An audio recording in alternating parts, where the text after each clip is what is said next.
Welcome back, everybody. I wanted to talk about something that I tweeted about last night, actually. Um, it's a very special tradition in Norway, and there are some misconceptions about it. But it's actually a very nice kind of traditional dish, and it's called the Rakfisk. Yeah. it's um, it's hard to describe.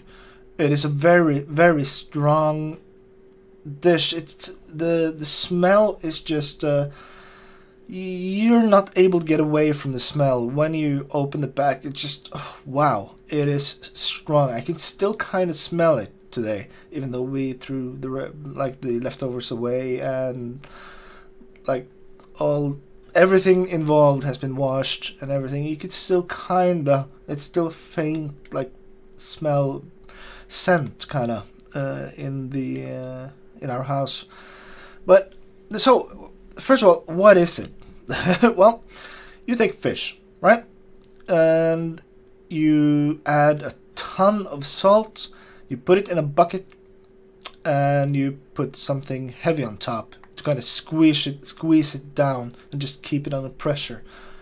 What happens is that the salt will kind of just draw all the moisture from the fish out of the fish, but it's still just lying in that like soupy kind of gooey thing. And you leave it there for a couple of months, half a year, something like that.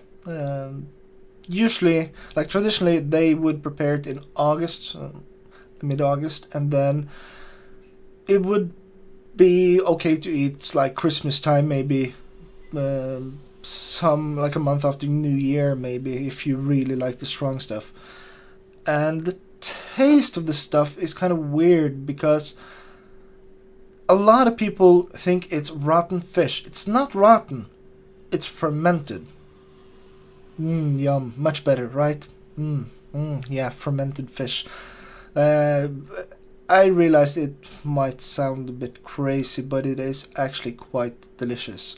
But it is an acquired taste. If you haven't had proper strong like North European licorice, like Nordic licorice, you won't like that as well. Even though you might enjoy licorice, like just sweet licorice, normal stuff, because we add salmiak, which is close to ammonia. Really, it's quite good. Yes, we are kind of weird. But the thing is that when you have eaten it a couple of times, you kind of just get used to the overpowering taste of the kind of the treatment, and you really start tasting the fish, which is very nice. But it is strong. It is a strong dish, and when you're not used to it, it's quite hard to actually even eat it.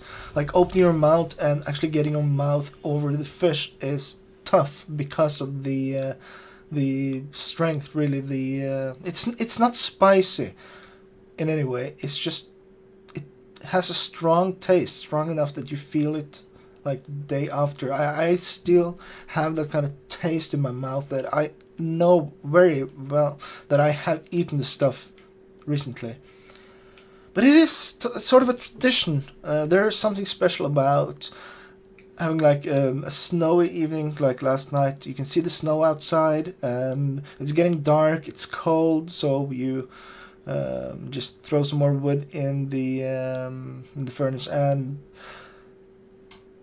you open the fish. The house instantly fills just with a scent of something that's not quite right, but still it smells just proper. It's supposed to be like that.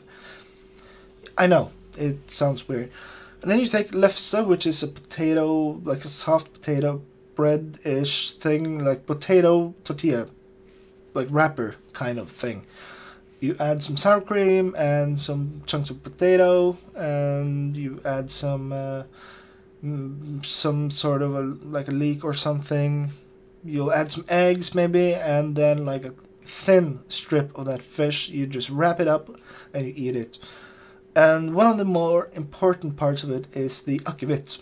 and that is the spiced liquor you drink. And it's not spiced liquor and sweet like in rum, but it's spiced as in more of a bitter drink, like a schnapps or something like that. And it is quite delicious, especially with the Rakfisk, because it kind of balances out some of the taste. And you have some beers, and it's a very social sort of a meal, because you're sitting there, you're preparing the food at the table, you're eating, and the fish is raw as you can get after spending like half a year in a bucket of brine, but it's still raw, and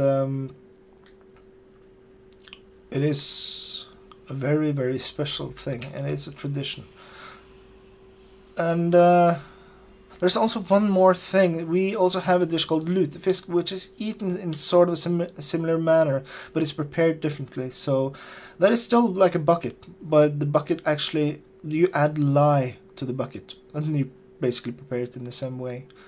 And so you can basically, you take all the well, the structural integrity of the fish is basically gone. It's more like a jelly, but I don't like that as much, because you really have to eat bacon with it, and I don't eat bacon, so it's not that big of a deal for me. But Rakfisk, if you're ever in Norway, you have to taste it, even though you probably won't like it. You can tell your friends that you have eaten fermented fish. And yeah, I'm quite hungover today, because you have to drink a lot to really make it worth the while. So I think I'll just end it here. I hope this was informational though, and that you learned something new about Norwegian weird food. I'll see you next time.